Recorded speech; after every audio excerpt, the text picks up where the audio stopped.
Hello everyone and welcome back to the Common Sense Crypto channel. As with you always, this is Rich doing another video today on XRP. So I hope you're all having a wonderful day today wherever you are in this great world. We're gonna talk about XRP. But before I get started, soon in the near future, I'm gonna be changing out my microphone once again. I don't know which microphone I'm going to go with yet. Hopefully it sounds better than this microphone does right now. And I know a lot of you wanted me to go back to the old mic. I don't think I could ever go back to the old mic. Maybe once XRP skyrockets, I will do a video using that mic once again. But you know what else is going on right now in the crypto space? Is a lot of people are fudding, saying that XRP is going to be once again deemed a security because of the appeal. And that is misinformation and it's FUD. XRP is not a security today, and it's not going to be a security at any point in the future.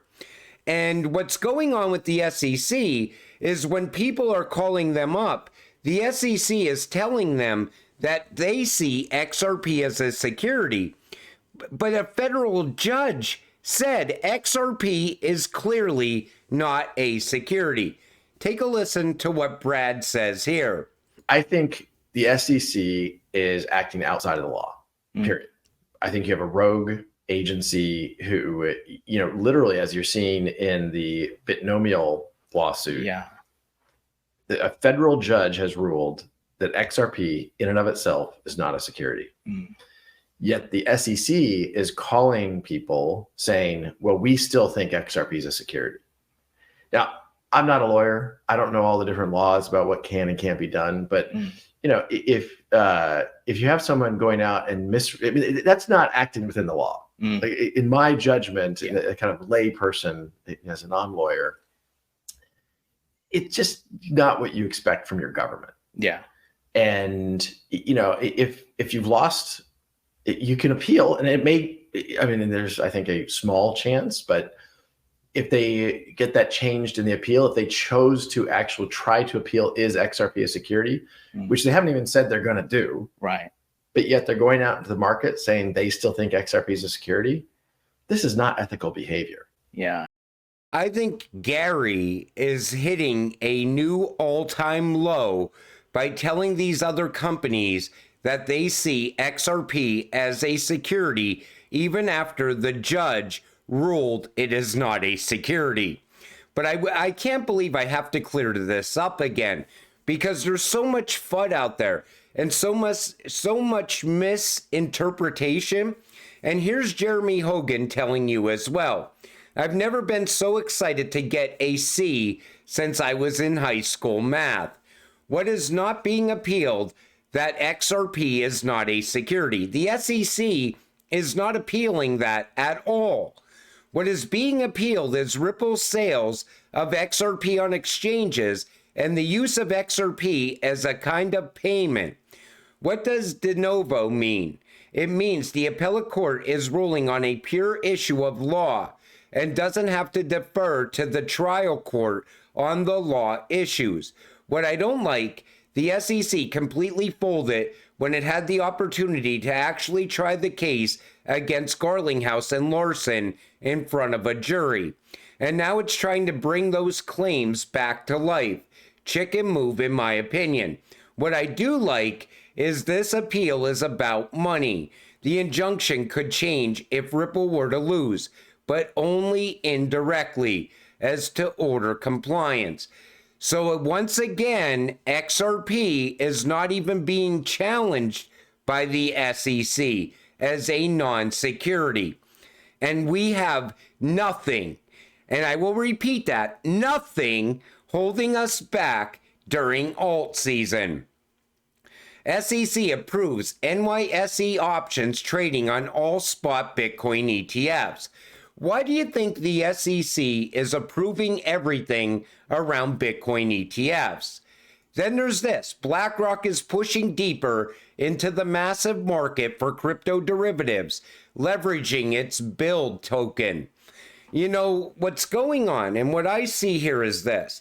The SEC is doing whatever BlackRock is telling them to do. And I even made a post on this earlier today. I said, wake up, people. You realize BlackRock also has a foothold in regulations in the United States. Our government and other governments call upon BlackRock in every crisis and also seek their guidance on the economy. You want them involved in crypto because you think it will pump your bags, when in fact they will steer regulations to make you go through them to invest in crypto in the future. Accredited investors will likely be the only on-ramp in the future. And I think that's what's going to happen with crypto regulations. I think BlackRock is going to try to steer those regulations as much as they possibly can. And it's not going to help us in any way. It's not going to benefit the retail investor. Do you really want to go through BlackRock to invest in crypto? Because I don't. I like the way I buy my crypto now. I go from my bank account to an exchange to a stablecoin USDC, and then I buy crypto. Soon, I will go from my bank to RLUSD to buy my crypto. We have video evidence of what we've been saying all along. This hurricane was a land grab for the lithium and white quartz. North Carolina Governor Roy Cooper says some areas you just shouldn't build back. Take a listen to this. And I had to share this. We work with them. We have plans for local governments. You know, in some areas, you just shouldn't build back. Mm-hmm.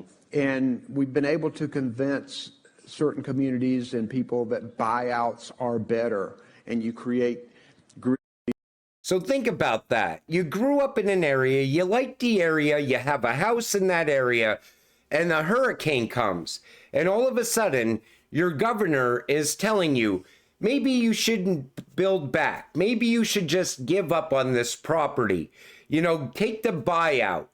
And, you know, that's what's wrong with this country. Every time they find something that benefits the government or benefits the elites or the big corporations, right away they clear the way for those corporations. And it has to come to an end at some point. But this guy sums it up right here because he's telling you what the future is. They are going to tokenize private companies. Take a listen. Every stock, every bond, every currency, every commodity, every piece of art, every bottle of fine wine, every collectible car, every piece of real estate, every private business, every private business. Think about that. Because, you know, they talk about a financial freeze happening. So say that financial freeze comes. You know, a lot of people are going to get wiped out overnight. It's going to be like an overnight event. Everybody who has any type of real massive amounts of money in the bank, big companies, they're going to be wiped out. And then all of a sudden, they're going to come in and tokenize these companies. They're going to tokenize your house.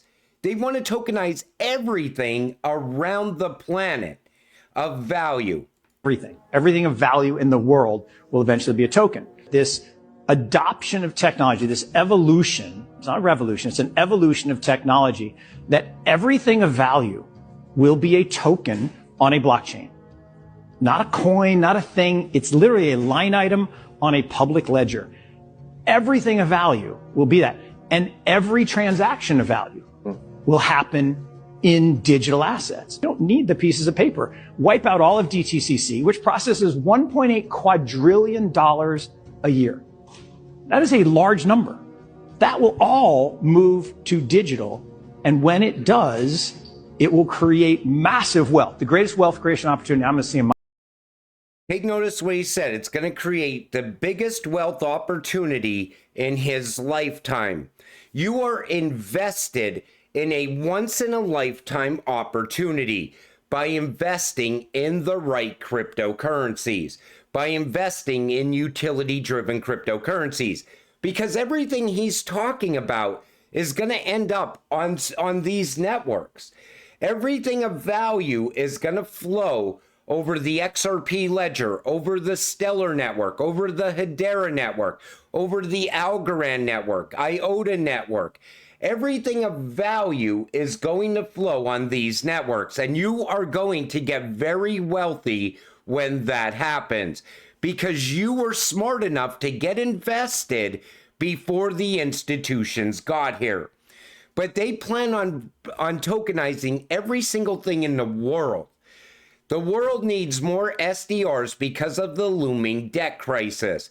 So now they're saying they have to create SDRs because of the debt. And I said this was the path forward. An XRP can transition into an ESDR. It fits that purpose perfectly. And that alone can push XRP to 4 digits plus. Debt cancellation equals the end game. When government debt reaches unsustainable levels, it threatens a nation's economic stability and future growth. That's why a global debt reconstructuring will be necessary in the Great Reset. Printing more money to cover rising debt only triggers hyperinflation. World leaders will need a plan to wipe out this debt. Debt cancellations have been the go-to solution throughout history. This is why banks and ultra-wealthy individuals are already quietly talking about international debt cancellation as the only way to save the financial system. Or they just go through a massive reset and all of a sudden it's like a start over fresh, level the playing field, wipe away the world's debt in one overnight event. And that could be what they plan to do through ICE 9 with the financial freeze. XRP community explores native staking on the XRP ledger with contributions from Flare and Ripple. I like the idea of this because while you're sitting there hodling your XRP, holding it, you could be earning more XRP. Most recently, Mikkel, an XRP community figure, proposed the idea of XRP staking, suggesting someone take up the challenge of making it a reality. He pointed to Babylon Labs, a Bitcoin staking protocol, as an example of how a staking system could work for XRP. Babylon Labs allows Bitcoin holders to earn yields on their holdings without relying on third-party trust or bridging assets to other chains.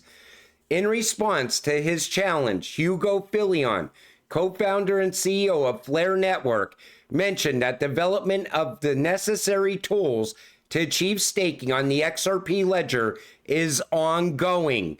According to Filion, Flare is building staking mechanisms using Flare. You would get FXRP. And I like the idea of this because this also leads to passive income. It helps you build even more passive income over time without selling any of your XRP. I cannot wait for that.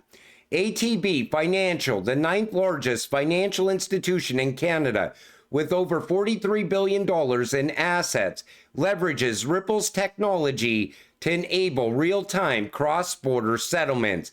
Absolutely huge. Remember, they said no banks are going to ever use XRP. No one's ever going to want to utilize RippleNet technology. Well, watch this.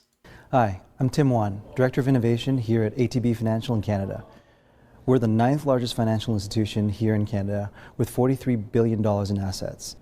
We were the first Canadian financial institution to move real money to real FI across the ocean in near real time. We couldn't have done that without a pure SAP digital core banking platform.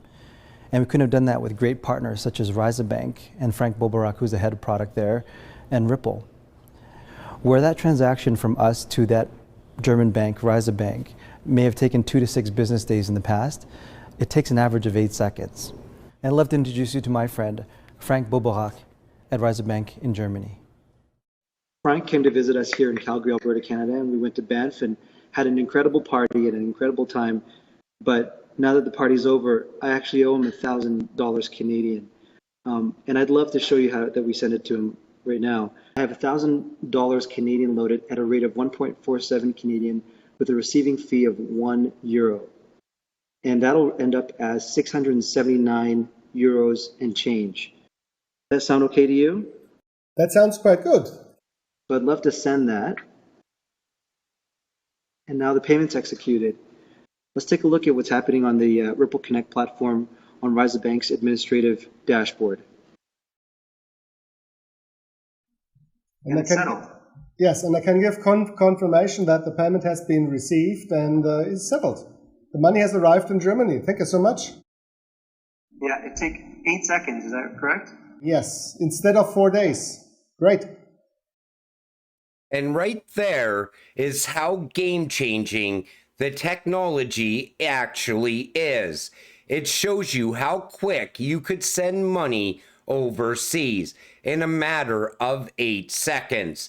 And you know, people still don't realize that XRP is the future. And it shows you that the banks already understand how game-changing this technology actually is. But you know, in this video, I just wanted to show you how, first of all, XRP is never going to be a security going forward.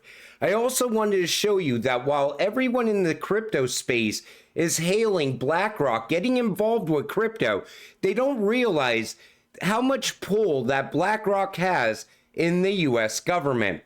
And I know they are going to steer crypto regulations when they come. Me personally, I would love to see BlackRock just step away from crypto altogether, because anything BlackRock touches, it doesn't benefit us, the working people that invest in crypto to try to get financial freedom. The good thing is we bought our XRP before BlackRock got here. But you know, we are going to be seeing exciting times ahead. And now that the idea of staking XRP is close to becoming a reality, that's also going to be very exciting. It will lead to passive income, and it's going to be a great time ahead. But until it does happen, stay patient, stay positive, and let's get rich together. With that said, I'm going to wrap up this video. I want to thank you all for watching. I appreciate all of you. I'll see you in the next one. Have a great night.